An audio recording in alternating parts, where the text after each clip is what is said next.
आरोपी वाल्मिक कराडवर मकोका अंतर्गत गुन्हा दाखल। बीड हत्या आणि खंडणी प्रकरणामध्ये सर्व 8 आरोपींसह वाल्मिक कराडवर देखील मकोकामध्ये आरोपपत्रानंतर सहज जामीन मिळत नाही। संतोष देशमुख हत्या प्रकरणामध्ये वाल्मिक कराडचा ताबा आता एसआयटीकडे। कराडच्या वैद्यकीय तपासणीनंतर जेलमध्ये आणलं जाणार। हत्येच्या गुन्ह्यामध्ये उद्या केस कोर्टात सुनावणी। वाल्मिक कराडवर मकोका लावल्यानंतर समर्थकांकडून परळी बंद। कराडवरील सर्व गुन्हे मागे घेण्यासाठी समर्थकांकडून बंदचं आवाहन।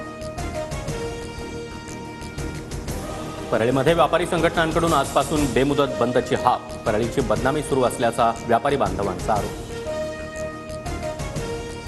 खासदार बजरंग सोनवणे, आमदार संदीप क्षीरसागर आणि सुरेश धस माझ्या मुलाला अडकवतायत। आरोपी कराडच्या आईचं परळी पोलीस ठाण्याबाहेर ठिय्या आंदोलन। तर मकोका हटवत नाही तोपर्यंत आंदोलन सुरूच ठेवण्याचा कराडच्या पत्नीचा इशारा।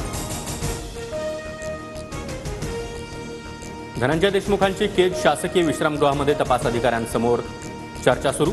बसवराज तेली, सीआयडीचे सचिन पाटील, अनिल गुजर यांच्यासोबत बैठक। बीड हत्या माणुसकीला काळं फासणारी घटना। कुणीही दोषी असो, मुख्यमंत्री कारवाई करतात।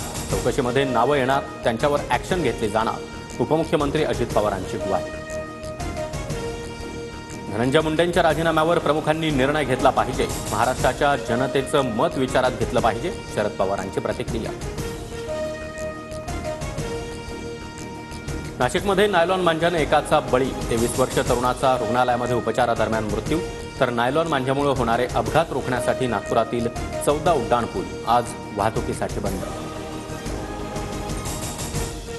महाकुंभमध्ये पहिल्या दिवशी तब्बल 1 कोटी भाविकांकडून महास्नान। मुख्यमंत्री योगी आदित्यनाथ यांची ट्विट करत माहिती।